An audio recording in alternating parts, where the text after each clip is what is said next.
Gecənin bir vaxtı qızımın könlünə un halvası düşdü və mən də üşənmədim, başladım bişirməyə.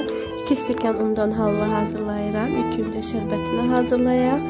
2 stəkan şəkər tozu, 1 stəkan su əlavə edirəm və qaynamağa qoyuram. Şərbət qaynadıqdan sonra 5 dəqiqə artıq gözlədirəm və şərbətim hazır olduqdan sonra kənara soyumağa qoyuram və keçirəm.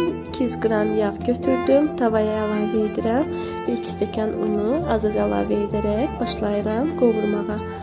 Davamlı qovururam 30 dəqiqə, 40 dəqiqə ərzində və biraz rəngi dəyişəndən sonra üzərinə zövqə görə biraz sarkök əlavə etmək olar və qarışdırıram və 10-15 dəqiqədə belə qarışdırdıqdan sonra soyumuş şərbətimi az-az əlavə edərək halvamı hazırlayıram və ilk öncə sulu olacaqdır, amma vaxt keçdikcə bərkiyəcək, istədiyiniz formanı alacaqdır və mənim halvam hazırdır. Mən balaca qablara əlavə edirəm. Bu formada isti-isti belə olur, sonra soyuduqdan sonra biraz bərkiyəcək və istədiyiniz formanı alacaq. İnanın, çox ləzzətli bir halvalar alındı. Siz də bu üsulla hazırlasanız əminəm ki, çox bəyənəcəksiniz.